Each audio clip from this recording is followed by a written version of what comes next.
Got to work hard, believe in yourself, never give up, and don't give a fuck. And I did it, and it always worked. It's the same shit from basketball. I keep doing it. When I'm scared, I just keep fucking going. I'm gonna beat it. So now I'm there, right? So now I'm here, Sam.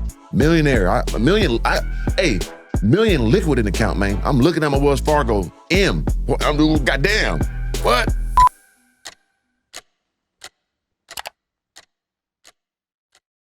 All right, guys, out here in Miami, Mr. Organik's home turf. Let's go. Yes, sir. Have no fear. Mr. Organik is here. Yes, sir. Yeah, this is my land. How long you been out here? I've been out here about almost a year and a half. Moved out here in November. You like Best it decision ever. more than LA? Way better than LA.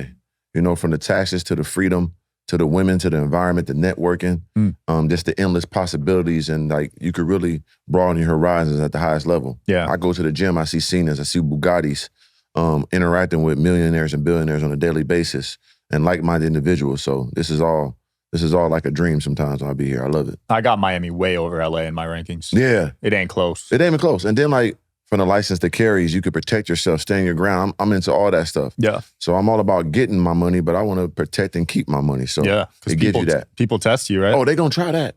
You know what I'm saying? You just gotta stay prayed up though. Yeah, with what you wear, you're getting tested. Yeah, brother. This is walk around about a good $250,000 on a light day. You know what I'm saying? I just came from the gym and hit the shower and threw on some miscellaneous jewelry just now. Damn. And still feeling like that. Damn. Yeah. I took it easy though. I used to be way crazier, but you know, when I had the green beard, I used to walk around $500,000 every day. You know, but you know, you grow up sometimes. Yeah. Yeah. You feel like you're buying less materialistic things these days? Most definitely. And then I learned so much, especially from the blinged out stuff to the, you know, getting authorized dealer watches, getting solid gold. I learned that from losing so much. Spending $400,000 or $500,000 on jewelry, then have to sell it when you go on hard times and they give you $200,000 for something. It's like, wow, okay, now I learned the real things. I learned about authorized dealers when I was in Switzerland, getting to watch it directly from them. And then I also learned about solid gold. This Cuban alone went up almost $20,000 since I bought it 2 years ago because gold at an all-time high. So like things like that I picked up. That's interesting because I always assumed chains went down in value. Yeah, so the diamond ones. So like you see the one with the diamonds? Yeah. That, and I'm cool with jewelers, right? So that's what I learned too. So when I sold my money and I lost half, now I got jeweler friends, when somebody sell their stuff, they give it to me at their price because I'm cool with them. So I don't lose no money on the blinged out stuff.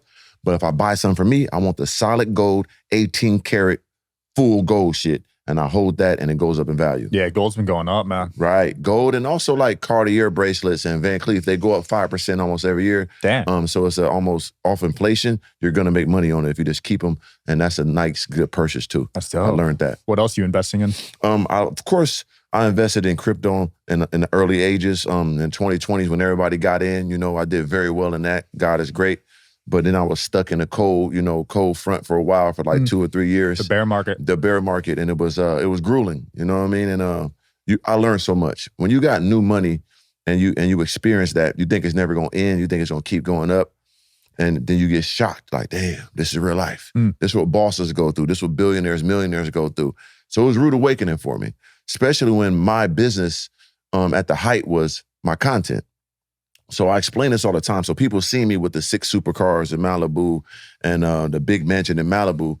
They're not understanding my content is my business. The more cars I get, the flashier I am. The more people buy my clothing, the more people invest into my videos, the more sponsorships and partnerships I get. So once everything drops and people stop paying attention, crypto drop, now you go into your bank account to pay for all this shit. Now it becomes a problem. So it's things you learn. Yeah. But it's a beautiful lesson though, because me and my friends, shout out to my guy, Tall Guy Car Reviews, we created this genre of being urban influencers. So you gotta think about it. 8 years ago, there was no black person from the hood that talked like me, looked like me, that was doing content, unless they were doing pranks, family channels. No, we was coming in buying Hellcats. We was the first people with Hellcats, Corvettes, wrapping the cars with the crazy colors. So all this stuff you see now from all these young, urban, white, black, Mexican, whoever they are, that's doing this car content, doing this lifestyle content, being themselves, we was the original seeds of that. So what comes with being the original, you gotta learn the height.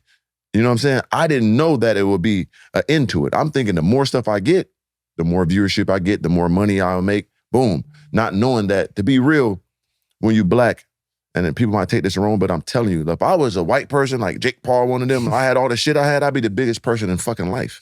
Shout out to Andrew Tate, he's half black, but he kind of looked white. Yep. That's how he got to. I was here before him. Had all them cars before. If you're building something, doesn't matter if it's a business, a brand, or just a better version of yourself, then you already know. The work never really stops. Your brain is always on. Ideas at 2 a.m., problems at 3, plans at 4. But here's the truth. If you never shut down, you're going to crash fast. That's why I use Sambrosa. It's not hype. It's not some trendy sleep hack. It's a legit syrup that helps you fall asleep when your brain won't let you. You take it and 20 to 30 minutes later, you're out. Not groggy, not drugged up, just to sleep like you're supposed to be. Then you wake up clear with no brain fog, no dragging yourself out of bed, you get your hours in, and you actually feel like you slept. Sleep isn't optional, it's not self-care, it's strategy. If you're not getting it right, you're leaving energy, focus, and money on the table. Sambrosa helps me sleep, it helps me execute, that's the only reason I talk about it. You want to get ahead, start by getting real rest. Check out the link below in their website, www.sambrosa.com. And all these people. But I'm black, so it's like it's a certain cap you would get to, and that would happen. So I had to be the guinea pig for my people. And I was, and I took that, and it was a blessing to go through it and still bounce back. But it was a hell of a time, though. Damn. I wonder why there's a cap. That's interesting. It is interesting, right? Because you can't tell me like a real urban black person that's in the content creation that's real. Not a video game player like me, like, what's up, bitch? You didn't see me knock out robbers. You didn't see me have women and all this at the highest level. I don't stream. I don't play no fucking video games. I'm a real nigga, so to speak. You know what I'm saying? So you can't show me another that's at that level and stays there and keep going up. It's almost impossible in the content creation world. It's not like, woe is me. No, I'm a blessed. I became a millionaire. But it's just a fact. And no one could tell me otherwise. And I was the guinea pig for it. Yeah. Now you got at least some of the streamers like Kai Cenat, Speed, they're blowing up, right? And that's a blessing. But as you see, they're still goofballs. No offense to them, but they're not like me. They don't intimidate you. I'm 6'6", 230 pounds. I could punch you and break your jaw in one punch. I'm good with firearms. You know what I'm saying? I get any woman I want when I walk in the room with $0 or $1 million. I'm different. I'm not these little goofy guys. You know what I'm saying? Shout out to them. They're millionaires. They make a path for our people too. It's a blessing. But there's nobody out there that was like me and still isn't. And it's okay though. But as long as you can make it out the hood, that's a blessing. That's how I take it. We opened up a lane, me and my dog Slim, that now people from the hood, they don't gotta be basketball players. You don't gotta sell drugs. You don't gotta be a rapper. I could be a content creator, be myself, start my own clothing line, get me some partnerships, and still make some good money. Even if I'm not a millionaire. Just imagine I make enough just to pay my bills, being my fucking self. That's a blessing. And that way we open those doors for that. Yeah, I love that mindset. Did you ever go back to the hood after you got out? Man, hell no. Shit me. That's the most dangerous place for the hood is the black man. You know what I'm saying? Like white folks be scared. They not gonna touch you. They gonna let you go. They take you to police. They scared of you. You gonna tell. Yeah. We know that we train not to tell. I tells. I fuck all that. I made it out the hood. You play with me, I'm gonna tell you and try to kill you. I'm gonna do both. I'm with all the shit. I need all my options. Yeah. You know what I'm saying? I'm an octopus with this shit. But I got my energy there. You know, people know me and they know I'm there for them. So I give them inspiration, motivation, but I can't go back and just interact. It's very dangerous. You know what I'm saying? R.I.P. to Nipsey Hussle. He did that. You see where that got him? He was our hood messiah. And look how he got killed on his own land that he bought, that he was raised in, that he created this whole genre and got killed in broad daylight by one of his own people. It's fucking crazy, right? So that gets you. But I'm smart enough to play from afar, still motivate, inspire my people. When it's time, it's time. But right now, I got to see the world and show them greater things. You know what I'm saying? They can see me. I'm very visible. Feel that. Yeah. Dating in Miami versus LA, what's that difference like? See, the brilliance of being a person on social media and really being that guy your whole life, the world is my turf. So like, it's not like I'm day-to-day and dating women in Miami. I'm on the internet. I got social media. I could date a bitch from Poland. I had bitches fly in from goddamn Zanzibar, you know what I'm saying? And the next weekend after I meet her on Instagram or something like that. So it really ain't no difference. But I put it like this though. If you really want to know the feeling of it, you got a feeling that these women are more plastic and more transactional, right? They have the conversation with you of, you know, what are we doing? Or what can you do for me? Right. More than, who are you? Where are you from? Do you believe in God? They're so transactional, want to worry about what can you do for them, what can you add to them, instead of what can we combine together and grow and learn me, and then we get to that part. I see that comes a little faster. Not to me, because once again, my content, you know, will let you know who I am. I'm not a person to play with like that. Yeah. If any transaction going on with a woman, it's coming to me. You know what I'm saying? I treat it like the mob. If you know about the mob, if it's the Godfather, right? Yeah. And they come with earners and capos and shit. If you want to join the mob, I'm the boss. I'm the millionaire. I don't want to came from nothing. You just a regular bitch with a fat ass and some titties. Okay, you want to get with the Godfather. What are you bringing to me to be around me? That's how I Shout out to Northwest Registered Agent, today's sponsor. Starting your own business should be exciting, not overwhelming. I've been there and I know how fast things can get complicated. Imagine getting it all done, your entire business identity in just 10 clicks and 10 minutes, seriously. With Northwest Registered Agent, you get more privacy, more control, and real experts who've been doing this for nearly 30 years. Whether you're launching an LLC or starting a corporation, Northwest forms your business for just $39 plus state fees and gives you the support you need every step of the way. If you need a website, a local business address, trademark protection, they've got you covered, all in one easy account. And here's the big one. You could protect your identity by using their address instead of your home. Want more? Their premium mail forwarding gives your business a professional presence while keeping your personal info secure. Don't wait, protect your privacy. Build your brand and set up your business in just 10 clicks and 10 minutes. Visit northwestregisteredagent.com/social hour and start building something amazing. should be.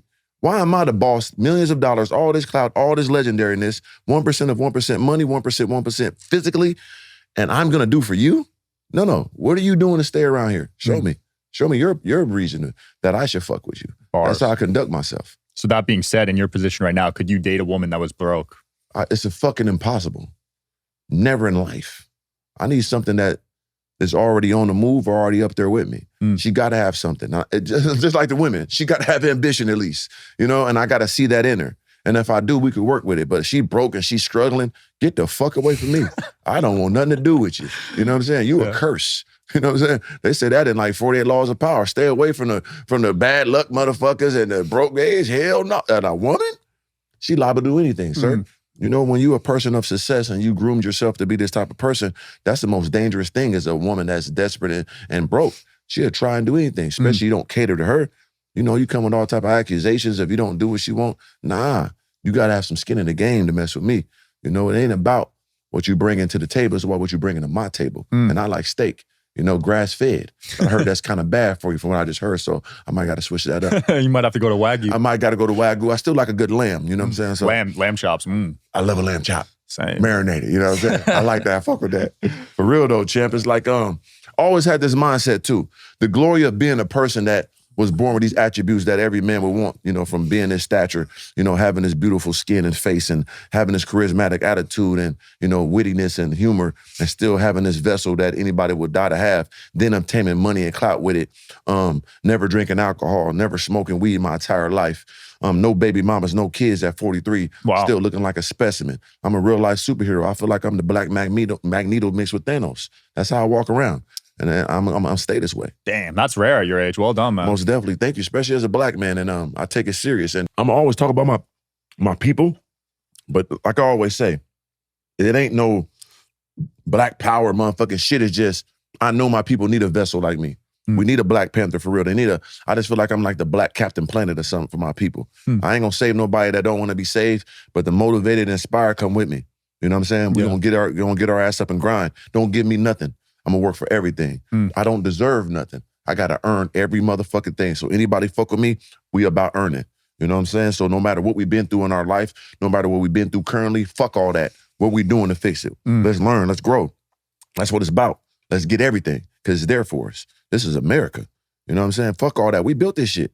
So how the fuck we gonna be the last place? Hell no, let's go to war. I love that mindset. Yeah, let's get it. What about dating a woman that had money, but it was made off her looks? I mean, we're gonna be real philosophical right now. Like, I ain't no fool. I'm a player at the same time too. So if she doing OnlyFans, you know, I'm gonna play the game with her. If she getting the millions of dollars and shit, I ain't gonna be, my heart ain't gonna be in it, but my dick will be. You know what I'm saying? My dick will be for sure. And I'm gonna run the bag up. Well, I'm gonna siphon that bread up out of her. You know what I mean? We're gonna have some fun, but I'm not gonna take her serious. Let's be realistic. You know, I'm a man of morals and principles. So I never attach something to put my heart online that's gonna be able to shift her mind and her body just for $1. That's not a good person to be around. But it's business, and I will get that money out of her, but I wouldn't take her serious. I could never. You know what I'm saying? I don't give a fuck how much it is. I would never take her serious. We could have a good time. She could give me some bread, you know what I'm saying? Buy me some shit. But nah, brother, I wouldn't give a fuck about it. You know what I mean? What's the most you've spent on a girl? Man, it's real minuscule. But at the same time, I did have a girl that allowed me to be in, I ain't gonna say she allowed me. We was in an open relationship. Yeah. So I gave her the guidelines that I'm gonna give her. You know, you take care of this household. I'm gonna have other women. Then I'm gonna make sure you're good. I'm gonna give you a couple, you know, make sure you take you shopping, look good, feel good. So I really don't know the number, but I bought a few bags and did a few trips and things like that. Women spend way more money than me than I ever did on them. You know what I'm saying? I'm the one. It ain't even close. So yeah, it's really like how much a woman spent on me. We talking about 100,000 in a lump. Damn. Bam, right there in hand, cash. You know what I'm saying? I've done that on a humbug because they understand, they believe in the glory. I'm a $100 million man. I'm gonna get that. So any woman that believes in me and invests in my program, she's gonna be repaid handsomely for sure. No matter if we don't fuck around no more. I never forget nobody that believed in me. And it's very appreciated. But I am the one. So think about it. Sam, right? If you building $100 million business, right? And that's your goal, and that's what you putting your all, your mind, your body, your soul into, and you know that's projected. We know podcasts is getting $100 million deals, right? Yeah. And this is what I do. And if you're a woman and you got any type of extra finances, why should I cipher out this money that could be going to this $100 million business to you for a purse? To show off for your fucking friends? For what? What are you gonna do with that money? But what can I do with that? What can I do with that extra $1,000? How many more podcasts can I do? This one podcast go viral, we fucking out of here. Why are we thinking about the fuck you thinking about? Think about what I'm doing. That's where I need to go to. That's how I conduct myself. Facts. Speaking of $100 million podcast deals, Shannon Sharpe, he had an offer to sell his show for $100 million, and then all this stuff happened. Lord have mercy. What would you do if you were him right now? Once again, I'm gonna go back to this because we gotta keep this in our forefront. Every successful black man that stays in that whoremonger phase, they go out bad. I could name them: R. Kelly, Bill Cosby, Tupac. Like, people forget Tupac, he went to jail for, you know, basically, he was out on bail. Like, punching that guy, he was going back to prison for that. People don't understand, so he was going down for that. Shannon Sharpe right now, P. Diddy, almost all our successful black men go down to women. You must have a balance here. You got to have some structure. You can't be, and shout out to him, we ain't gonna talk down, because Louis Farrakhan says this, and I take it to heart because it's real. The same thing will make you laugh and make you cry. Don't laugh, learn.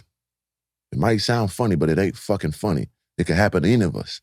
A bitch we messed with 10 years ago, we didn't think we did nothing, but she feels some type of way. See, you get that deal, just make some shit up out the blue.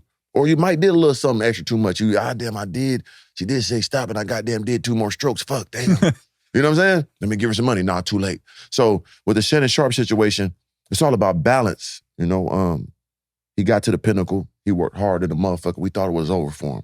The Skip Bayless shit. He did his own podcast. I was like, is he really gonna make it? Who knew Cat Williams was gonna do that for him? We didn't fucking know. Yeah. But he believed in himself. He invested in himself, and he did that. But he didn't take the precautionary measures of protecting his assets, which is him and his brand. Women will take you down. So all that freakazoid shit must come to an end. You can't be no fucking single freak with millions and millions and millions of dollars. You're gonna lose it. It's a fact. So that's what it boils down to. And all this freaky shit we're hearing, like, if you into that, I get it, but brother, you can't be no single. You gotta get you a woman that's with that. That's your girl, something, your wife, you gotta do it with her. Or take your ass to goddamn Hong Kong and Beijing and Thailand somewhere, get you some lady boys and go crazy like that. You wanna do all that wild tie 'em up shit. You can't do that, sir. And then with a 19-year-old girl, brother, white? Oh my God. What the fresh white snow? Nigga, you tripping. You 54 and you got a big Moose Bowinkle nose. You a big nose nigga too. They gonna really look at you crazy, man. You know what I'm saying? You had no chance, sir. And then you talk crazy on your podcast about sex on all the time. So I talk a little bit about sex too, but I'm not messing with that many women no more. It's past transgressions. I understand where I'm going. And the more money I get, the bigger I get, the less I'm gonna talk about it. Because you can't do both. You can't. It's gonna go bad for you. Simple and plain. So I wish the best for him. It's a fight, and I believe he's strong enough to fight and win. But he lost more than $50 million with this situation. Can he make it in the future? Of course he can. And hopefully he learns from it and grows. I wish nothing but the best for him. Do I think he did something out of pocket to her? I don't. I think he's just a freaky old big motherfucking moose nose motherfucker. Yeah. You know what I'm saying? He just want to get nasty with the bitch. You know what I'm saying? OnlyFans. You could tell the dialogue is chopped up. She was setting them up from the get-go. 100%. Like, what the fuck is these conversations recorded? What are you talking about? And he should have known better, though. You know what I'm saying? You an old country nigga. You should know better than that. When you're on a phone, you got to assume it's always recorded. Always assume it's recorded. Always. And treat it that way from the rip. and move accordingly. You know what I'm saying? And set up boundaries and set up your own proximity protection right away when you felt that. You know what I mean? And so I wish him nothing but the best, but he laid in his bed. He made his bed, he got to lay in it. Yeah. But once again, people don't laugh, learn. Same thing will make you laugh and make you cry. I promise. Well, shout out to Stephen A. He's never been caught up in some shit like that. Stephen A. keep it, but think about it, right? He never keep it too sexy, talking all that. When he handle his business, you know what I'm saying? A little Uncle Thomas, a little coonish, but hey, nigga, you got to tap dance sometimes. Did he get his $100 million deal? Stephen A. did, yeah. Yes, he did. You know, he put a little tap shoes on. Fuck it. Sometimes hey, brother, sometimes you got to play the role. Back in slavery times, it was some house niggas in there learning how to goddamn read it. Hey, master, getting the book and read it real quick. Hey, eating the cornbread, getting a little motherfucking information and fucking the wife and shit real quick. But you had to play your role and then go back outside. Hey, nigga, this is how you read, motherfucker. This is the Bible. You know what I mean? You got to play your role sometime. You got to infiltrate to elevate. Damn, that was a bar. You know what I'm saying? You got to infiltrate to elevate, but you got to keep your integrity and morals. And I will tell you, I believe Stephen A. Smith kept his integrity and morals because he constantly pulled his people in. He didn't want to guy Shannon Sharpe that job when he lost it with Skip. Yeah. You know what I mean? He didn't have to do that. That's a direct competition. So he is a good man, and but he played his role as he should. I ain't gonna never down a man for, tap dancing a little bit. Yeah. You know what I mean? We all got to do it. We all got to do it. You know what I mean? It's only right. We got to have common sense and have discernment on the goal. You know, when we get there and we get our freedom, then we can do what we want. But right now, we got to do what we got to do till we could do what we want to do. Absolutely. Yeah. So shout out to Stephen A. too, though. Shout out to him. You still doing the NoFap stuff? Man, that's a good question, man. I think I'm one of the first, especially from the urban side. I'm an innovator in a lot of things. So I like my glory and my homage. There was nobody looking like me talking about not jacking off and not watching, you know what I'm saying, coming from the hood, so that changed my life. It did. I swear to God it did. It's something about, changing that narrative of just busting a nut for no reason. And I'm going to tell you what it was. It's like I thought about it. I'm laying in the bed beating my motherfucking meat. You know what I'm saying? Got my legs cocked up all crazy. You know what I'm saying? Sometimes you bust a nut on your own stomach and shit, grabbing a t-shirt that you want to wear tomorrow and put nut all on it. There's some weird shit going on here. Why the fuck am I a legendary superhero motherfucker beating my meat like a fucking weirdo when I could I got to earn this nut? Once again, I'm all about earning. I'm not about deserving nothing. I don't want no instant gratification. I got to earn it. So I don't do semen retention like I ain't fucking pussy. I'm a fucking bitch. But I must earn this nut to come out of my body. And that's how I directed it. And that translated to me working out more, translated me to focus. That's the same time I started my YouTube. It was a direct correlation. When I started NoFap, I started YouTube and I became a millionaire. So I tell people all the time, not jacking off and not watching changed my life. It gave me more directive, it gave me more energy, it gave me more, vigor to go handle business. And on top of that, let me hit the gym more because now I can't, this nut piling up. I got to make a bitch look at me a little bit more. I got to get a little more woody, a little more smarter. I got to earn this shit, you know what I'm saying? So it elevated me physically, mentally, and monetarily. And spiritually too, I feel. You could channel that energy, man. For sure. It's powerful. And I'm still practicing it to this day. And I'm trying to do more too with, I got a woman I'm with now, and I'm trying to even, stick with that and not have numerous women and just go vulgar mode because I know 100 million coming for me. I can smell it. I can feel it in my bones at night. It wakes me up. Have dreams of just glory. So I know I must, shack down and be a real disciplined individual right now. Nice. You said no kids yet. You want kids? No kids for me. As of right now, it has to be like, once again, my favorite character is Thanos. I just feel like when I get that 100 million, probably like 30 million solid to deal 100, and I got 30 million liquid I can look at, I can rest. I don't want to bring a kid in this world unless I'm super, super substantially, giving them my energy because I'm chasing this money. I'm chasing the glory right now. It's not a monetary sum. It's just the act of being able to take care of my whole family and showing that no one have to worry about nothing ever. I'm already the most legendary person in my family tree by far. My bloodline is all rested on me. And I always talked about that as a kid. So for me to have kids, I must have that liquid wealth that I could say, I can have a kid now. On top of that, I had a vasectomy. I did that. So I wouldn't, make no mistakes. Still nothing in pussy, but it ain't floating. You know what I'm saying? I ain't perfect, you know what I'm saying? But I knew that. So I took the measure of getting a vasectomy, but had my semen safe. It's saved in the vault, so I can do a vitro or I can reverse it if I ever want to do it. So either way, I can reverse it if I'm married or do a vitro when I find the right woman You know, she about 6'2", you know what I'm saying? 6'2", damn. Yeah, I want a 6'2" bitch. I'm 6'6". We can make us a 7-footer. You know what I mean? You want an NBA baby. Yeah, we're going to make us a good mutant. You know what I mean? Yeah, I got to do that. You know, they making fucking 400, 300 million now. I used to didn't give a fuck about sports because I always felt like sports was really a booby trap for us. Because when in the hood, that's all we ever thought about was if I make it to the NBA, which is fucking 1 out of 100 million. Yeah. Just to make it a D1 is like 1 out of 10 million. Yep.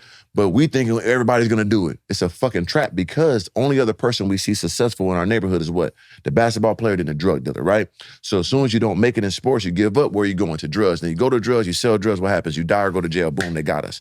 It's a booby trap.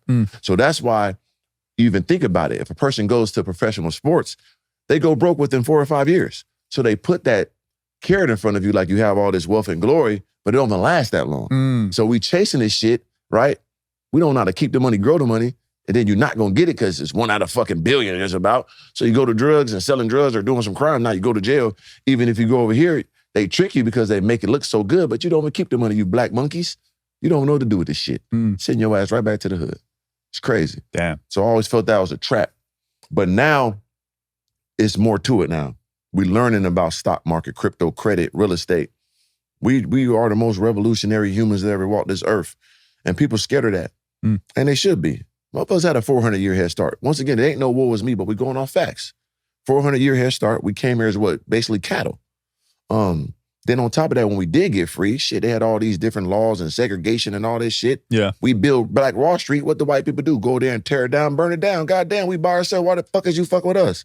And back in those times, 100 years ago, we was the #1 married people, the black people. Wow, right? I didn't know that. So we was the #1 married people, and we was very lucrative in our segregation. We made the most money, we was by ourselves.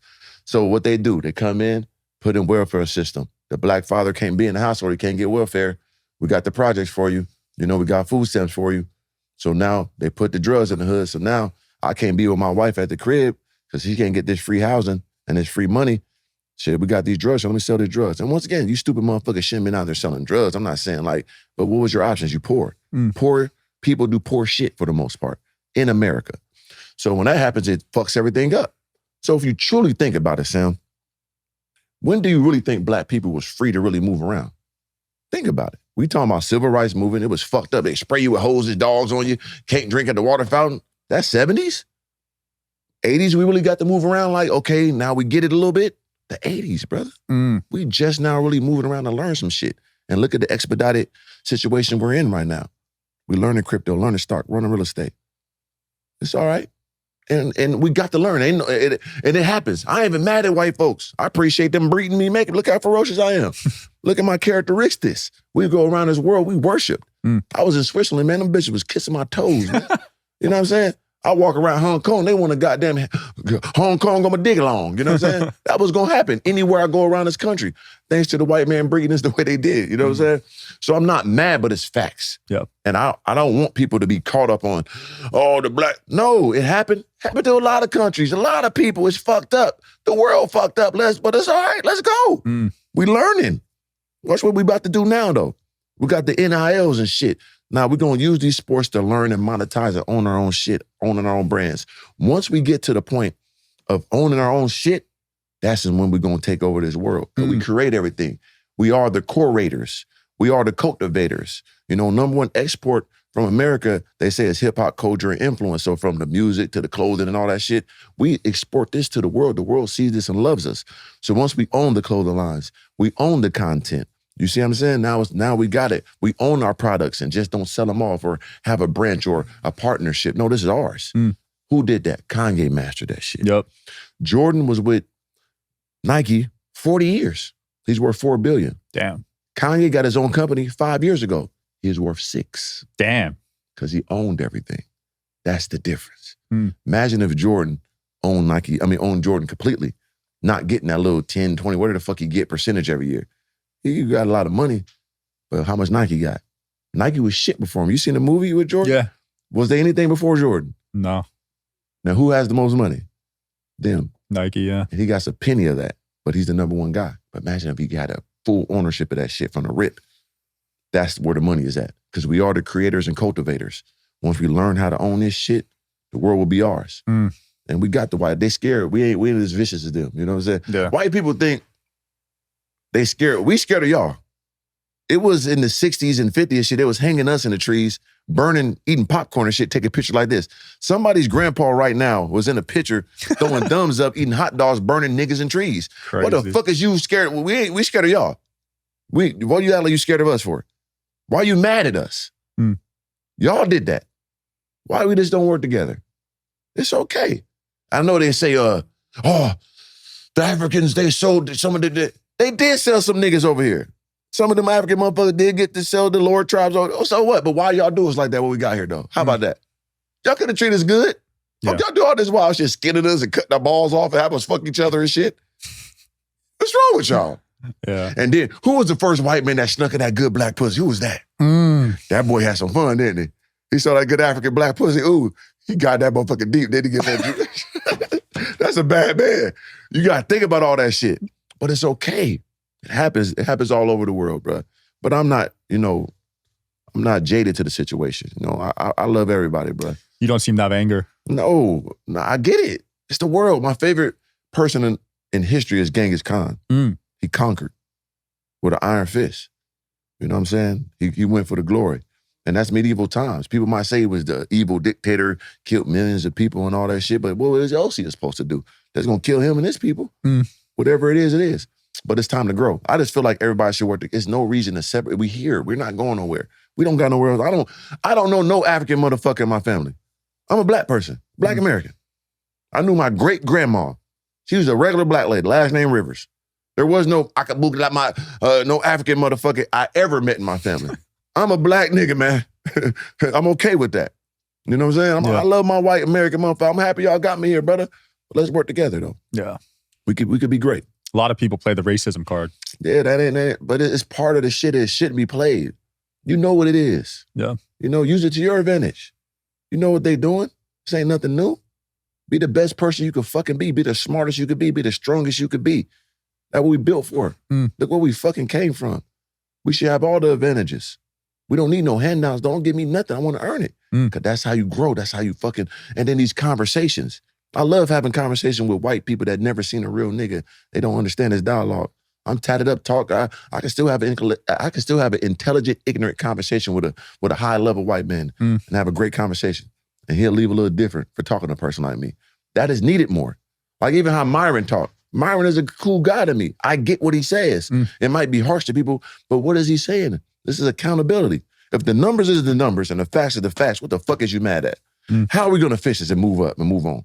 That's what we got to be about. It can't be like, oh, no, is it true? Then fuck it, that's a problem. How are we going to fix it? That's what I'm on. Yeah. That's it, bro. I don't give a fuck about no racism. That shit ain't stop me. I'm the God. People try to argue facts with emotion. You can't do that. And that's a woman's trait, right? Women do that all day. Yeah. Delusional, emotional. Bitch, we ain't got time for this shit. What are the facts? And then how can we resolve this shit? We must grow and move the fuck on. But we can't forget what happened. We ain't no fools. But use that as fuel. Know who does that? The rich people. And I used to do basketball training. Yeah. I go to a bar mitzvah. These little kids are 10 years old, 9 years old. They fucking know all their history. Smart than a month. They know their history, where they came from, what happened to them. And they dwell on that shit. What they do, they go together, communalize each other, and they work together. That's what they did with their pain. They ain't finna sit around and, man, they know it. We don't get our shit back. We don't get this money. Yeah. Fuck all that. Ain't no woe is me. We finna get it back. That's what they did. They attacked financially. So we could do the same. And that's what we need to do. That's mandatory. Yeah, and they crush it. They're the smallest population, but they, when it comes to business, I think they're the top dogs in almost every major industry. At the top of the top. And then on top of that, they real community. You could go to a fellow like, hey, bro, I want to get this house. It'd be 10 other families. Okay, we got this for you. Once you get this done, you get up, circle it back. They really do that. Yeah, really no interest. No interest. Crazy. Imagine getting a house for no interest. Imagine that. But that's what they built from their pain. So we got to channel that. You know what I'm saying? Instead of dwelling on, man, fuck all that. It already happened, champ. Sucks. I love that. Let's fucking move on. You still hooping? I'm 43, man. You're done? You know what I'm saying? I'm done, champ. That was a glorious time in my life. And like, once again, I feel like it was a booby trap for me, but it saved my life. It gave me direction. It gave me an education. It gave me different environments I could see and touch and feel. It gave me community, gave me conversations.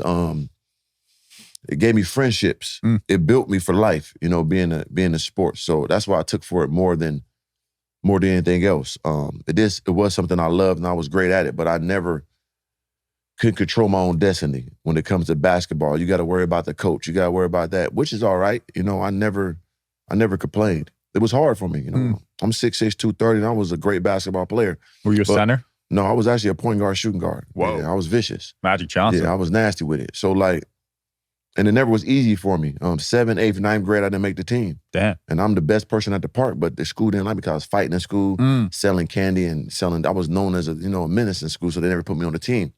But I finally made the team in 11th grade when I moved from Carmel, Illinois back to San Diego, California. And that year I make it, 1 year. I mean, 7th, 8th, 9th, 10th, none of that shit. 11th grade, I make the team. Guess what? I'm MVP. Damn. First year making it, junior year. Because I never allowed people thoughts of me to be me. I always knew I was that motherfucker. And I proved myself right. And that part of my life built me who I am today. Coaches didn't like me. People made fun of me. Oh, you're supposed to be so good, blah, blah. I never got discouraged. I just kept going. Then when I did make the team, I was MVP. And then I go back my senior year, the same coach, I went to another school, didn't like me. I sat on the bench. I didn't trip. Because guess what? I knew I was that guy, right? Senior year, one of my friends at the time, we was at a basketball camp. He's killing. He did good. He gets signed to a university. 2 weeks before college started, got no college offers, nothing, because I didn't play my last year.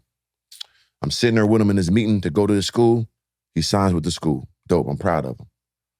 I'm sitting there with him. They're like, hey, you want to come work the camp with us at our school? We do a summer camp. You get $250 a week. You come on the campus with us. I'm like, he's your best friend. He come with you. I'm like, damn, I come. I ain't got nothing going on. I go there. And this is how God works. Every day I'm at that camp, I'm playing with their team. This is Division II, top level NCAA. And I am disintegrating these motherfuckers. So the coach is sitting there like, what in the fuck? And this is how God worked. 2 of the guys on the team came from the #1 junior college in the nation. My grades were bad. I only could go to junior college. The college only had 1 scholarship left. This is Georgia Perimeter College. You can look it up, 99-2000. They lost in the championship to Steve Francis at a buzzer beater. Damn. The guy on his team was the National Player of the Year. I'm giving him work. He like, man, you finna go to my school. I'm gonna call my coach. Called his coach, had 1 scholarship left. Sight unseen, he vouched for me. I got that scholarship to Georgia Perimeter College in Atlanta. Damn. God is great, because once again, I believe, I never gave up, and I didn't give a fuck. That's what I've known my whole fucking life, and it always paid off. So when I tell people this shit, they don't understand. They don't get I really lived this shit, and it always worked.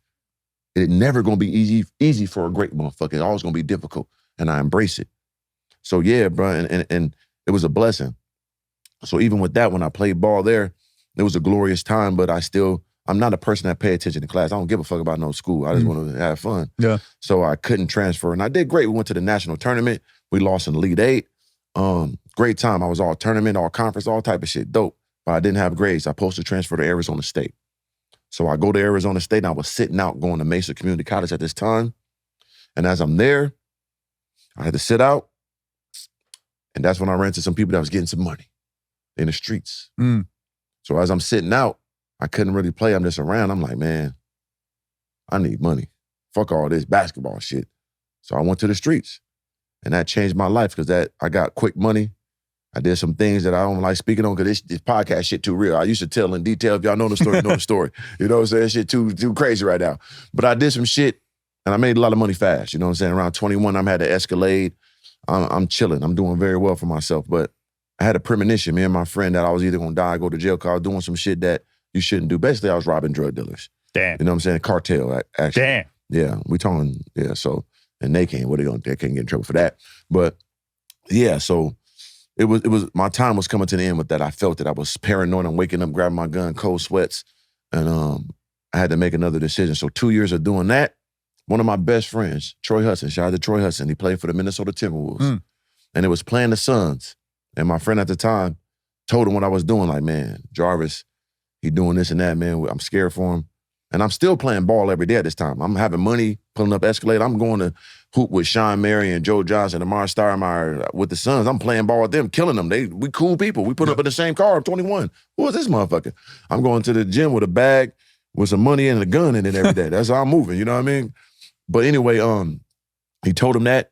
He was like, all right, I'm going to talk to him. So he talked to me like, bro, just come out to Minnesota for a couple weeks. You know what I'm saying? Train with me. Let me see if I get you on like at the time it's called the NBDL. It's the G League now. Yeah. I said, give you some tryouts. I sit with my agent, see what we can do. I'm like, all right. So we booked our flights. We went to Minnesota. We out there. Once again, I'm in there with Kevin Garnett, hooping with him every day. Kevin McHale is the coach. I'm playing. I'm balling. He throwing me out of the he's like, who the fuck is this guy? You know what I'm saying? I'm playing with the people that got the NBA contracts and people fresh out of, drafted. They're like, who the fuck is this motherfucker? I'm straight from the streets with gun smoke on my. I still got gun smoke on my fucking fingertips. You hear me? Yeah. I was letting that bitch ring. So like, I'm a real street guy, but I could ball. But anyway, I got good word for him. He told his agent I got 2 tryouts, one with the Tulsa 66ers or something like that, and the Sioux Falls Skyforce is like the best team in the NBDL. I go there, try out, make the fucking team, bro. Make the team. First day there, I always had bad knees because I grew fast. I grew from 6 foot to 6'6" I am now in 1 year. Damn. So that's why I was a point guard. I was short, and then I sprouted, but still was fast and shit. It was remarkable. So first scrimmage game. First day I'm there, we're doing tours and shit. So mind you, I'm like 25, 26 now. I'm older, so my knees is hurting shit. I'm like, fuck, I'm calling back to my people, but I don't think I could do this shit. Like these people coming from NBA coming down here, they killing these motherfuckers, real mutants, fast. Who I'm like, oh, this shit too real now. Fuck. First scrimmage game. Get a steal, go fast break, boom, pop my meniscus. Damn. I was in that room, bro, that night. I couldn't even sleep because I knew I was gonna get cut. I was laying in that bed, bro. Like, what the fuck am I gonna do now? I can't go to the streets no more. That's over because, to be real, like a couple of my homeboys, they did something right before I left. End up, somebody died in that situation. So they was going in jail and over with. Damn. So it was nothing for me in Phoenix. I'm not going home to my mom. I'm like, what the fuck am I do? I'm about 26 now. Basketball is over. I know I can't play no more. And I couldn't sleep. I swear, like it was like 6:15 a.m. I just heard it underneath my door. Is that letter? You know what I'm saying? Your last little check and your ticket back home. And mind you, I didn't know where I was going at this time because I was cool with the guy in Minnesota, Troy Hudson at the time, but I really was like, I'm going. I really want to talk to him no more. I'm out of here. So they just gave me a ticket back to Minnesota, had me a little limousine to take me to the airport, a little $350 check. I just ride in that limousine, knee fucking swollen, like, what the fuck? You know what I'm saying? I get back to Minnesota and I figured it out, though. I figured it out, man. I ain't gonna lie, I know what I was doing, though, to sustain myself. I was around him, my guy in the NBA. He had a $36 million contract, but that's his money. I'm a grown man, I understand. At the time, it's like, damn, you could do more for me, but nah, you got family, you got friends, I understand, you got taxes, you got a whole life to live. You retired now. You got to understand that as a man, ain't no man gonna take care of you. So at the time, I was like, damn. But more and more I understood. I got to fend for myself. So I just started fucking bitches. I fucked the shit out of the bitches. They give me money and buy me cars and buy me food and shit. You know what I'm saying? My homie did give me an apartment I could stay at the time. But that ran its course too. I had to figure it out again, bro. And it was a legendary time. Then I figured out, I worked at the basketball academy. And that really saved me, though. I worked at the basketball academy, 43 hoops. I'll never forget that. Paige Becker's, like, we trained her. She like the best. Really? Yeah, we trained her since 4 years old. She's a bucket. She's a bucket. We should train her at 43 hoops when she's a fucking little kid girl all the way. I seen that shit, you know what I'm saying? There's a lot of NBA players I used to train, but she's the most legendary one, right? But when I first seen her, I knew this is the best girl I've ever seen in my fucking life as a little girl. Damn. She playing with the boys and shit. I'm like, this girl is fucking little white girl with the little black kids. Cold. But not knowing that her stepmom is black, her brother is black, like, she raised around black people.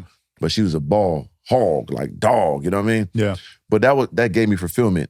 And at that basketball academy where I ran to my guy, Slim, tall guy, who told me, let's do YouTube. Because I'm already this personality. Yeah. I'm already going out, people love me. I got all the women, but I'm broke, but I'm still that guy. So that's why I already had this mindset is that money didn't make me. I already had every bitch I wanted.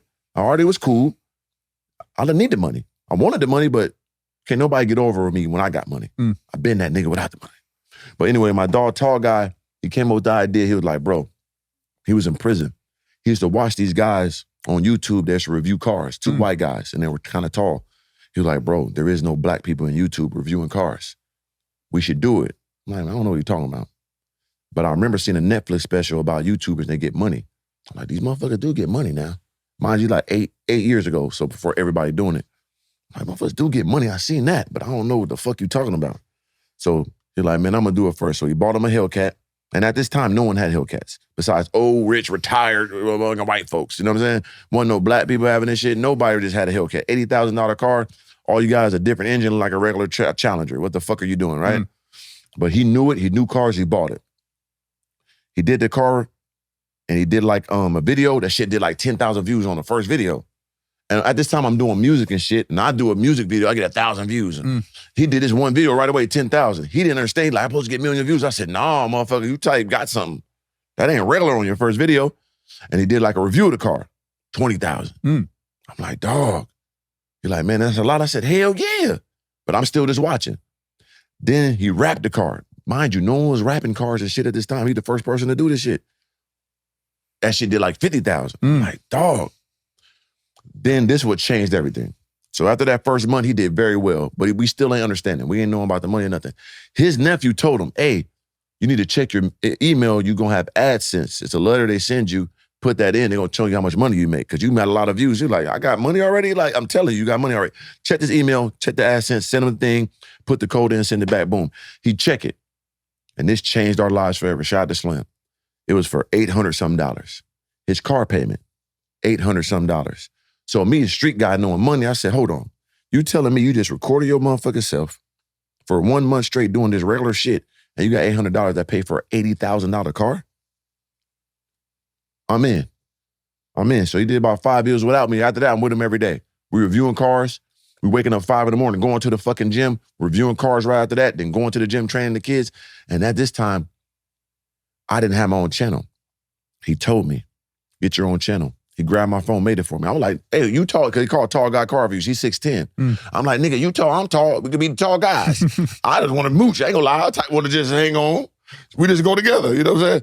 But he was real. He the realest motherfucker in the world. He's like, nah, you're going to have your own channel. I have my own channel. We still do stuff together. Just in case shit go bad, you got your own shit, I got my own shit, but we still do shit together.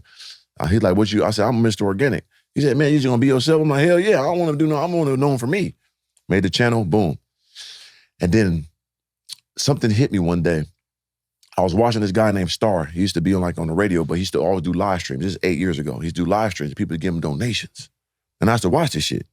And I'm like, damn. He used to be on there live. People talk to him and do super chats and shit. Yeah. And he make like $200-300 a day. I'm like, if I get on this shit every day, even I got an extra $100, that's $3,000 a month. Making a couple thousand on YouTube. At this time, I already have my clothing line, one of the ones. Make $500-600 on that. I'm balling if I do this. So every day, we wake up 5 a.m, hit the gym. We go to do the car reviews like 8. We go train the kids, and I still have the job at the same time too. Then I train the kids. Then I do my live stream. I do this every day for 3 months. I was making over $12,000 a month right away in my first 3 months on YouTube. Damn. And I was like, oh shit, it's on. So the transition that went to the next level, I bought me Hellcat. So he bought him a Hellcat, then I bought me Hellcats. I didn't give a fuck about cars. People know me for Hellcats and all that. I didn't give a fuck about that car, but it was generating revenue. So that's what we talked about at the beginning of buying shit. That's the cycle that started. So now you're going to see how I got to that. So now I bought the car. I bought a Hellcat. 100,000 views right away. That paying for the car every month right there. Every time I do a rap on it, 100-some thousand. So every time I did something to the car, I'm making more and more money. Let me get another car. I bought me a truck. Boom. Now the views doubling. So now my car payments, $1,000, $800, $1,800, right? I'm making $5,000 in accents. I'm making $8,000 to $9,000 in donations. I'm making $3,000 on my merch because I'm fly, got dope shit. They paying attention. Boom. I found the blueprint. So me and him just going crazy now. So instead of reviewing cars, I stopped reviewing cars. I just start being myself. So that's when the king of downtown vlogs, people know me for that. Now I'm just going out. I already was the king. Now I'm pulling up Hellcat, pulling up Corvette downtown. Now I really got the money with this shit. I'm already valet in the front. I'm already walking in past everybody. Now I got money and I'm recording myself. No one was doing this shit 8 years ago. I'm in Minneapolis at the time. No one even knew, never heard of no shit like this. Vlogging and what the fuck? Crack the code. So now you see me, got girls. I got a Corvette. I throw one in the trunk, taking 2 of them home. This is all real. This ain't no pranks. This ain't no gold digger pranks. I take 2 bitches home in the Corvette, one in the trunk. I wake up in the morning, put one back in the trunk and drop them back off in front of everybody. Recorded it. Glory. Because I've been doing this before. And they didn't even know about YouTube. So you got to think about it. Say, it wasn't even no clout at the time. It's off me being that nigga already. It wasn't like I'm going to be on YouTube. They didn't know what the fuck it was. I was already that guy. That's the difference between me and all the rest of these motherfuckers. But that elevated. My dog Slim said, let's go to LA. I'm like, shit. I was just skipping this part too, but that time as I'm grinding, working and getting that money, I was in a basement under an old white lady paying $600 a month. You know what I'm saying? I climbed it and I'm 35 at the time. Grown as fuck, still trying to figure it out. But once I got to YouTube, finally got my own place, finally got them cars. So I made it out that basement. But people could go back 8 years ago and see me in that basement. I recorded it all, bro. Damn. It will be a movie when it's all said and done. But fast forward, my guy go to LA, right? He like, let's go to LA. We maxed out in Minneapolis. Cause by this time I'm downtown now, condo, Corvette, the dog. But ain't nowhere else to go. And then it's cold, fucking blizzard 7 months out the year. You know what I mean? So it's like, yeah, we can't get much content and it's over. I capped it up. Yeah, hit the top. Hit the top. Minneapolis, he like, let's go to LA. I'm like, shit, that's scary. Them bills gonna double. There's more people out there like us. I don't know. He went first. And he changed the game again. Because we gave him another blueprint. Let me tell you this shit too. People call on to it now, but this is real game if you're a content creator, and you can still do this. Once you buy a car, you get approved for a big car, you get approved for that. So I get a car, Hellcat, I get approved for $100,000 from Bank of America. That means I can get a $100,000 loan, right? Because Bank of America gave it to me. Yeah. So within that 2-week frame, I can go to Wells Fargo and get that same loan. I know I can get that. I got the same shit, showing the same shit. So I give me a Hellcat, I give me a Corvette, I give me a TRX, all in the same week. What that's gonna do to your views? You bought 3 supercars in all one fucking week, it's gonna pay for all those cars, right? So that's how we learned the game. So we buy 3 cars at the same time, go super viral, the content paying for itself. Content doing so well, guess what? Who comes here? Partnership with the dealership. They give us $5,000 a month to shout out their dealership. We're getting Ridge, we're getting tire stickers, we're getting all these different, you know what I'm saying, sponsorships now. So not only by being glorious and putting your wrists up and having all this dope shit, your views go up, so you get partnership, your views go up, your asset go up, your merch sales are more. So that's the blueprint we learned. So we like, this never gonna stop. So that would turn it up. And I seen him do it. I didn't go. I came and visited him. As soon as I visited him, I saw what he did. I went and got me another car. I went to the same dealership. Let me get a car. You know what I'm saying? I left it there for like a month, but I was there for a month with him, chilling and shit, living life. But all my views went up because I'm around him. He's the most viral guy at the time. And he's a real guy because he told me to come. And I stayed for a month and I got me an apartment. I said, I'm coming too, in the same building. And that's when we changed the world. Downtown Circle, across the street from the Staples Center at the time. It was a new building. Nobody was there. We was there. And we went crazy. You hear me? I went crazy. I had a Corvette, had a Trackhawk. Then I got the Rolls Royce Wraith. And that's when I changed the game because that was my dream car. And they see me do it, you know, and it changed everything. And the beauty of LA at that time, I was so big into my merch, shout out to one of the ones, is that around the corner is the fashion district. So I can go there, get my merch, get my stuff stitched and all that, and get all the dope shit and go sell it right away. So I was making $30,000 a month in my apartment and merch myself. Damn. Yeah. But what took me to the pinnacle that got me to Malibu that everybody super know, when COVID hit, I thought it was over. COVID hit 2020. We can't go outside. This is LA. It's strict. What I'm gonna do? I was doing Mr. Organic soap. I was doing Mr. Organic sanitizer. And I was one of the first people to make my own mask. I was getting custom-made masks, doing them for $100 a pop, and they was selling. Damn. They was going crazy because it was all custom and dope before anybody had custom masks. I made them fly, and it was doing great for me. So that time I went up to $50,000 a month, and now I was dropping merch still. I'm thinking everybody gonna be broke. I'm not knowing everybody gonna be rich at this time. So I went so hard at the perfect time because everybody got all this fake ass PPE, loan money and all this shit. So they was buying all my shit. Then everybody content went through the roof because everybody was in the house. So that's how I got super money.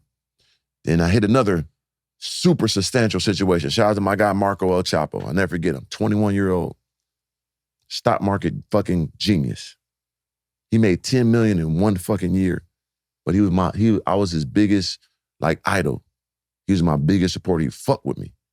And he told me like, give me this money, I can make it more money. How much you need? I believed him because he showed me his shit. I'm like, all right, here 100,000. He turned 100,000 to 1.5 million in 4 months. Damn, off options? Options. Holy crap. Tesla and all that shit and GameStop and all that shit. He didn't ask for a fucking dime. What? 21 years old. And his young brother, who was 16 at the time, told him how to do it. It's crazy. Shout out to my guys. So that's when I went crazy. So now I'm a millionaire. I thought I was gonna fucking drown, Sam, when I went to LA. I was scared to death, but I fucking went. Once again, no risk, no reward. Leaps of faith is everything. Me and my dog Slim, we was bred on that shit. You know what I'm saying? Got to work hard, believe in yourself, never give up, and don't give a fuck. And I did it, and it always worked. It's the same shit from basketball. I keep doing it. When I'm scared, I just keep fucking going. I'm gonna beat it. So now I'm there, right? So now I'm here, Sam. Millionaire. Million liquid in the account, man. I'm looking at my Wells Fargo. I'm goddamn. What? Rory time. Rory dealership. Can I get one? 100,000 down. Wire. Get the fuck out of there. I'm pulling up. I ain't finna stop now because once again, Sam, you heard the blueprint, right? What's the blueprint? Keep getting the top level shit. Yep. I couldn't have one supercar. I had a Hellcat and a Corvette. Let me get a 720. That ain't enough. Let me get a 4x4 square, not a regular G-Wagon, the big one. Let me get the green too, slime green. Let me get that. I already got the Rolls Royce. What else I need? AMG GT, let me get that. Hey, brother, happy birthday. Hellcat, here you go. Hey, mom, you always want that Benz, huh? Here you go, bought it. Retire too. So what? Don't worry about that. I took care of everybody, I took care of myself. And then let me get the mansion in Malibu, because at the time, everybody robbing people and shit. Yeah. So now I'm super cautious. I'm 6'6" with a green beard, and I'm iced out with fucking 6 supercars. So I had to move from downtown, I go to Malibu, and I'm super smart, Sam. Don't ever get this ignorant shit, you know what I'm saying, misconstrued it. So I'm not gonna be in a regular place. So I had to find a place that's gonna have 6 supercars that's custom, all fucking wrapped in all my custom cars. And me, I gotta hide this shit. So I went to Malibu all the way up a mountain. 15 minutes up the mountain, 15 minutes down the mountain. You can't even get up there with a fucking gate and all this shit, a big ass estate. Smart. So that's when I moved to, parked myself there. Now I'm trapped. I watched Nipsey die. I watched Pop Smoke die. Heard about Young Bird getting robbed. I'm hearing all this shit, seeing all this shit. Now I'm super paranoid. Because now I got all this shit. Now I can't even fuck bitches. So imagine you the most glorious person you ever been, all this money, all this fame, but you can't even go out. I can't even go to a restaurant in my cars. They gonna get me. I can't have bitches over. They gonna set me up, tell my location. I'm trapped like a fucking supervillain, like Batman. I felt like Batman for real, just in the crib. Can't even go nowhere. But I can make content. And then that's when everything flipped on me. I got to the top, big partnerships. I had partnership for $30,000 a month. But my bill was $50,000 a month. My cars alone was like $20,000 a month. My crib was $15,000 a month. My mom retired paying all her bills. You know what I'm saying? It's a lot. And I had partnership for like $30,000 a month. Like in total, probably $40,000 a month in partnerships. YouTube was doing good. I probably was getting like 15, 20 on the AdSense. Merch doing good by 8, So I'm doing good, but it's right there all the time though. But I got this money in my account. But once again, I ain't a million, ain't a lot. If your bill is $50,000 a month. So after that year ran out, that partnership, now crypto, because it was a crypto partnership, then it drops 70%. And I was putting a lot of my money into crypto and letting it sit because I'm thinking it's gonna go up forever. I ain't having it in my bank. I ain't stupid. Dropped 70%. So now 70% of my money stuck. Now the partnerships are gone. The viewership dropped. I still gotta pay all this shit. That's when shit got real. You know what I'm saying? And I never got discouraged. Even when I lost everything, I had to get everything. I had to sell all the cars. The worst part, I ain't gonna lie, because I am a real nigga, you know what I'm saying? I'm gonna keep reiterating. I'm a street guy for sure. I came from that shit, but I'm out. I made it out, but it's still, I looked up to the drug dealers with all the jewelry and the fly shit. Even though I never, think it was cool. I did some shit I shouldn't have done. I don't idolize the shit, but that's the character I seen, the big jewelry, the fly clothes. So my jewelry was like Superman's cape. Had a lot of it. My big gargoyle, my one of the ones piece. This shit I dreamt of, and I, you know what I'm saying, got it in gold. These my trophies. Every year I got a new piece. Protect Ice Out Nautilus when I didn't know about them, but I paid $90,000 for it. Damn. I had to sell all that shit. I put that shit in the bag. I had to fucking go to that jewelry store, bro. One of the hardest days of my life. People can say what they want to, but I'm gonna be real. That shit hurt me, bro. I had to go to that jeweler, open that bag up and tell them, man, what you gonna give me for this? And now they know you at a disadvantage. They know you selling it. They're not dumb. They know this overfit for you. So they don't give you bottom prices. I bought it from you, brother. If I bought this chain for you for $60,000 and I come back, give me my $60,000. Give me 50. We got 25 for you. Damn. Diamonds ain't this, right? What? I spent all this money. Because everybody's selling. Everybody broke it this time, right? Everybody losing their shit. I got all this shit I bought from these other people. I can't even get this shit off right now. Fuck. Give me what you give me. Sold that shit and had my last bulk of money. And then man, and with these exotic dealers, man, people know it's always some bullshit with them too, bro. Like, they some sneaky motherfuckers sometimes. You know what I mean? I had 2 bad cars. One had a bad title. And then another one, it was my fault. You know what I'm saying? On my Urus, I was renting it out when I went to Switzerland. Because I'm going, right? I'm fucking leaving the country. I'm about to go to Switzerland, right? So I still had the Urus. So I was renting it out. So the finance company heard about it and they took it from me. You know what I'm saying? Damn. Repo on my shit. Yeah, the title stuff, I just saw what happened with Wires Only. Happened to me too. That shit's Same crazy. fucking shit with my Rolls Royce Don. Damn. And I never told this story. I'm going to tell the story about that shit. Yeah. So I got my Rolls Royce Don. Red interior, dream. And I covered it with the Spawn. I call it the Spawn Dawn. You know what I'm saying? Tough. But anyway, these scandalous motherfuckers. So when I was going down, I want to get rid of this shit. I got it for a good price, right? I got it for like $190. It was still worth like $220. I was paying it for a year, so now it should be down about $160. Still should be worth $200. I should be 40 up. Let me sell this motherfucker. Get out of this $5,000 a month payment. Put me 40 in my pocket. Still got the Urus. I'm Gucci. I go to sell it. Just have a salvage title. What? Fuck is you talking about? It's a salvage title. Yeah, we can't buy it from you. Got a salvage title. I called the finance company. What the fuck is y'all talking about? No, my bad. It's a problem on it. We gonna fix it. So I said, hey man, I'm not paying this shit till y'all fix it. Like, how you give me a car with a salvage title? I can't even sell this shit. Oh, we gonna fix it. 2 months go by, they don't fix it. Hey bro, I'm not paying this fucking payment. Okay, they called me. This is how they got me. Damn, they got me, brother. They called me like, hey man, listen up. We can't fix the title, but we'll take the car back, give your down payment back, which was $40,000. I'm like, damn, I got the 40 I want. Come take this bitch. I have 4 Giottos on it. I'm gonna take it to the tire place, put your stock wheels on it, take the wrap off, and give me my money. They're like, oh, no problem. They talking to me nice and all. We'll send a tow truck. What? Cool. I'm gonna drive with them to the tow place. I go with them to the tire place. They got their tow. I'm switching out the tires from them. Hey, what time I come tomorrow, get a check? Oh, come tomorrow at 12. All right, I'm gonna be there. Go home happy. Yes, that's a blessing. Got that 5,000 on my back. God is great. Woo! And I get 40 ball. Ooh, I'm up. You know what I'm saying?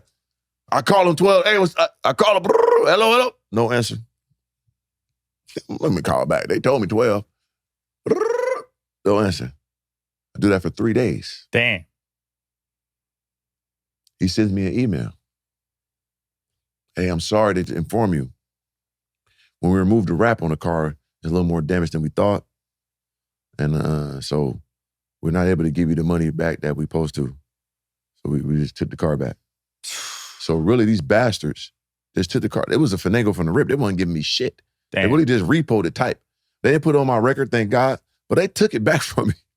Got their car back. And then remarkably, you want to hear another little goddamn kicker in the mouth? I checked the title again. Guess what? They removed the salvage title on it and resold it. No way. Ooh. Wow. Ooh. Cold. It's cold. Cold-blooded.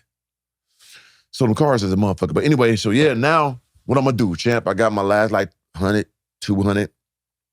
I met a guy that was a watch dealer.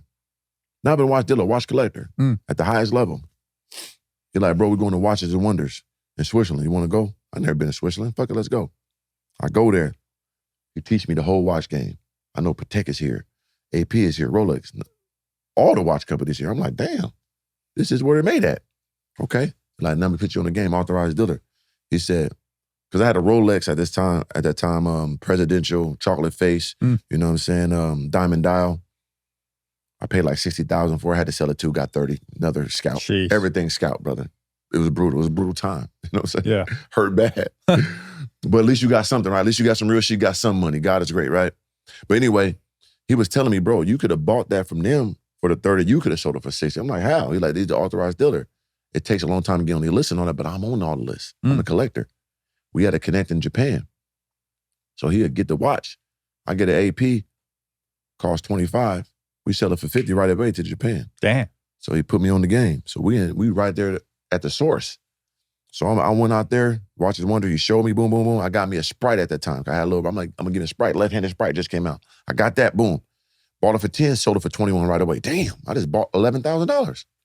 He's like, bro, we gonna come back. Let's come out here and stay, bro. We're gonna run this bitch up. I'm like, fuck it, I ain't got nothing to lose anyway. I lost everything here. I need a way out. You know what I'm saying? Yeah. So I left, went to Switzerland. I leave everything, brother. I'm a black nigga, 6'6", real nigga in Switzerland. And I had a good time, you know what I mean? I bet you did. I was feasting upon them hoes out there, right?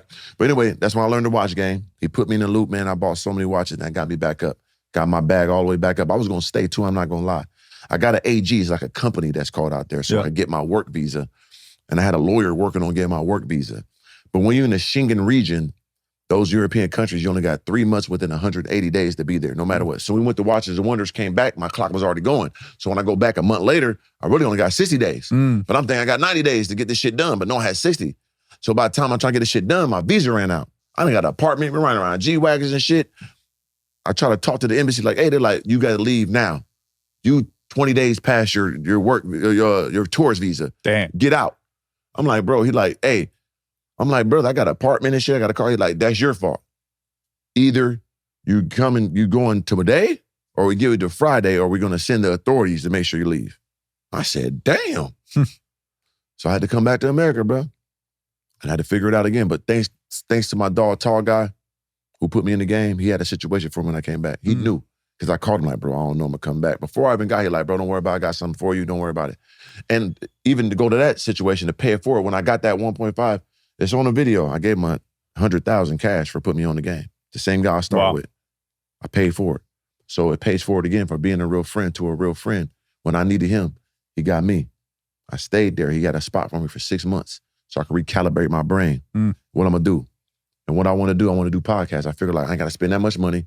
I ain't gotta invest in all this goddamn cars and all this stupid ass shit. I already built the brand. I'm the best talking, best looking motherfucker in the world. I'm gonna do podcasts. So I came back, I did the podcast with my girl, L, shout out to L, Tacos and Shawarma. We did one podcast, she fucking had 100 subscribers. We went viral. 3 of her clips went 8 million, 7 million. It was crazy. Damn. Our first podcast we did was fucking remarkable. We do another one again, 4 million, 3 million, 5 million. God is great. I'm like, I'm doing podcasts. I'm gonna stick to this shit. So then I went back on No Jumper again. Then I had to make a decision. Shout out to Fresh. Cause I'm like, I wanna go to Miami. I know Fresh and them. I don't know nobody here. I want to do podcasts. I know Fresh and Fit, the biggest motherfuckers in the world. They're my guys. I'm going to come here, fuck with them, and figure it out. You know what I'm saying? So I came here. I was coming to Fresh Mastermind. I came with the boxer, went worked out, found me a condo. I'm coming. You know what I'm saying? And me and Fresh had a conversation, right? And I talked to him about it on my podcast, and we still cool, but it was a problem because I talked to him numerous times, said, Fresh, you are my dog. I got nobody here. I got nothing here. You got to be my liaisons. I don't need nothing from you. But if it's like an event or something, I need content because I don't know nobody. I got to have content to pay my bills, really. I got some money, but even if I got 200,000, you know my bill's still 10,000, take care of mom. That's 10 months. Yeah. I'll be fucking to zero if I ain't got nothing else coming in. I got to get content. So just let me know it's an event, something going on. Nigga, let me know. I'll pull up, get my content, I'm going. At the highest level, if you could do this, I know this a lot. I'm asking, but if you can't, I understand.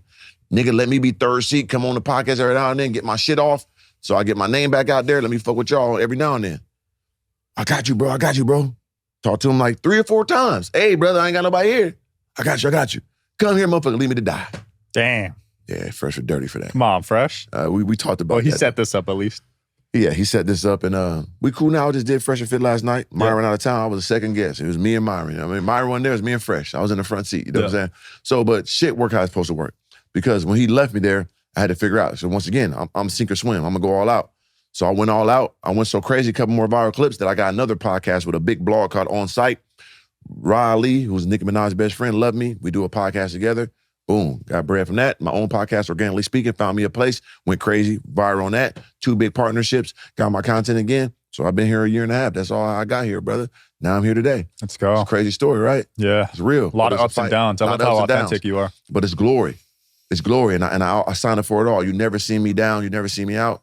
And like I said in the beginning, and to make sure we understand that was my business.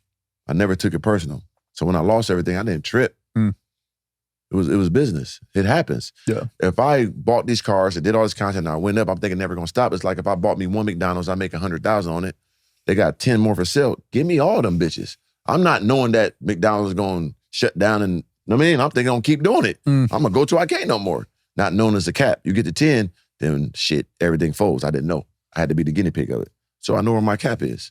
So the cap is you get you like one coupe car, 2 coupe cars maximum. Don't go too big. Don't go Wes Watson big. Don't go Wes Watson big. And I told Wes, because I was at the mastermind and Wes was there.